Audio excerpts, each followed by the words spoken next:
या दोन्ही सर्व्हेचा अर्थ एकच निघतो आहे की महाविकास आघाडीचे आकडे गेल्या निवडणुकीपेक्षा वाढणार आहेत आणि याचं टेन्शन भाजपला आणि शिंदे फडणवीस यांच्या सरकारला येऊ शकतं। देशभरामध्ये 300 प्लसचा नारा भाजप देत आहे आणि एनडीए मिळून 400 पर्यंत आम्ही जाऊ असा दावा भाजपचे नेते करत आहेत।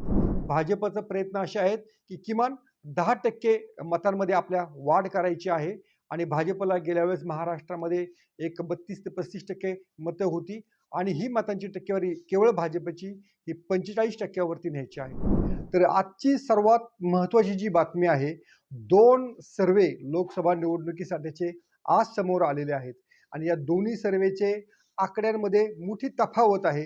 कोणी महाविकास आघाडीला जास्त जागा दाखवलेल्या आहेत तर कोणी कमी जागा दाखवलेल्या आहेत, पण या दोन्ही सर्व्हेचा अर्थ एकच निघतो आहे की महाविकास आघाडीचे आकडे गेल्या निवडणुकीपेक्षा वाढणार आहेत आणि याचं टेन्शन भाजपला आणि शिंदे फडणवीस यांच्या सरकारला येऊ शकतं, अशी सध्याची परिस्थिती आहे। देशभरामध्ये 300 प्लसचा नारा भाजप देत आहे आणि एनडीए मिळून 400 पर्यंत आम्ही जाऊ असा दावा भाजपचे नेते करत आहेत।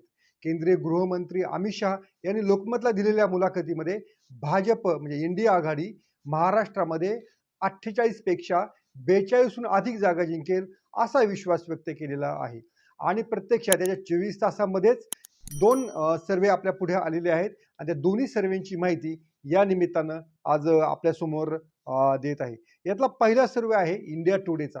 इंडिया टुडेचा survey mood of the nation या नावाने ते दरवर्षी करत असतात आणि या सर्वेमध्ये गेला सर्वे जो काही महिन्यांपूर्वी झालेला होता त्याच्यामध्ये देखील महाविकास आघाडीला एज ऑन म्हणजे थोडंसं आघाडी दाखवलेली होती।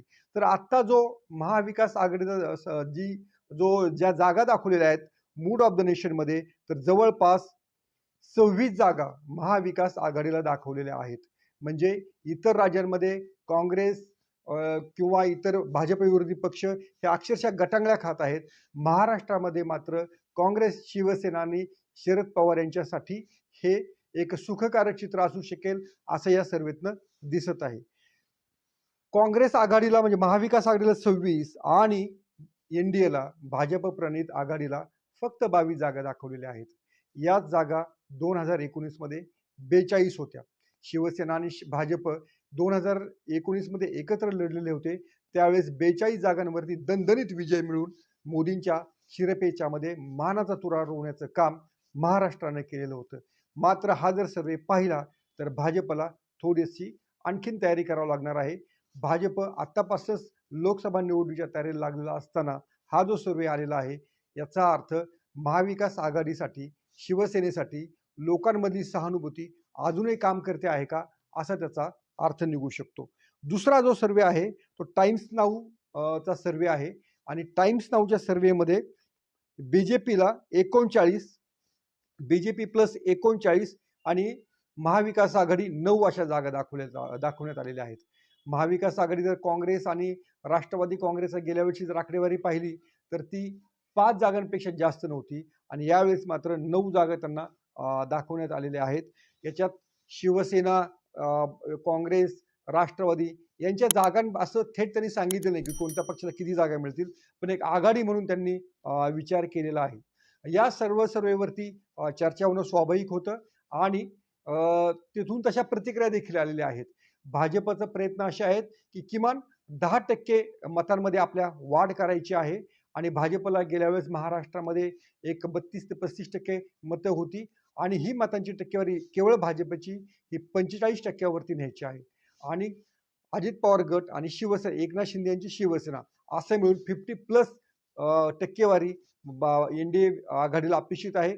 तरीही प्रत्यक्षात तसं घडताना एका सर्वेमध्ये तरी दिसत नाही आणि दुसरा सर्वे हा महाविकास आघाडीसाठी थोडासा प्रतिकूल असला तरी गेल्या वेळेसपेक्षा महाविकास आघाडीच्या जागा वाढताना दिसत आहेत।